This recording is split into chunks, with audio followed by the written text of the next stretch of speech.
皆さんこんにちは、雪です。昨日まで全然積もってなかったのに、今日出かけるとなったら言うべきから雪です。10センチほど積もりました。ということで今回の動画は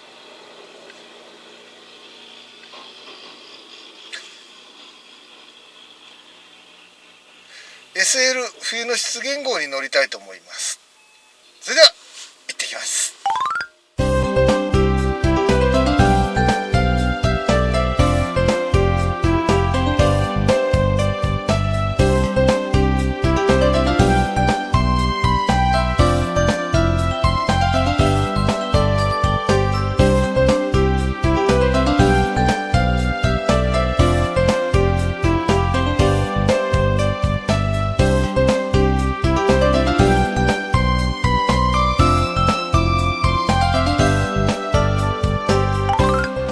釧路駅までやってきました。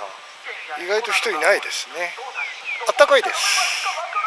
ただ昨日から降っている雪が結構水分を含んで重たいです。それではこれから駅舎の中を行ってみたいと思います。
ただきましてありがとうございます。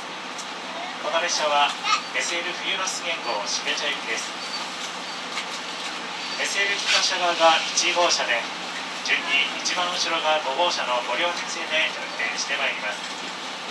全車両指定席、車内は電気お手洗いを含めまして全て禁煙です。お手洗いは1号車、3号車、4号車、5号車にございます。なお、洗面所の水は出ませんので、備え付けのおしぼりをご利用ください。販売カウンターは2号車にございます。停車駅は東釧路、釧路湿原、東路、綾沼、終着標茶です。途中の東路には11時56分、終着の標茶には12時35分の到着です。なお、2号車には降り口はございません。また、ホームの長さが短い駅ではドアが開かない車両がありますので、その都度ご案内させていただきます。各車両のだるまストーブは大変熱くなっておりますので、お気をつけください。後ほど乗車証明書をお配りいたしますので、ご旅行の記念にお持ち帰りください。この列車の車掌は松尾平塚です。終着の標茶までご案内させていただきます。どうぞよろしくお願いいたします。次は東釧路に停まります。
のさくら児童公園に保存されていました。平成11年5月、留萌本線の SL すずらん号、翌年1月には天文本線の SL 冬の出現号として復活しました。これから先、遠くに阿寒の山々を望みながら冬の雄大な釧路湿原を最高速度 45km、 釧路標茶間 48.1 キロを1時間30分で走ってまいります。今年で22年目の運行となる蒸気機関車 C11-171号機が牽引する SL 冬の出現号の旅を存分にお楽しみください。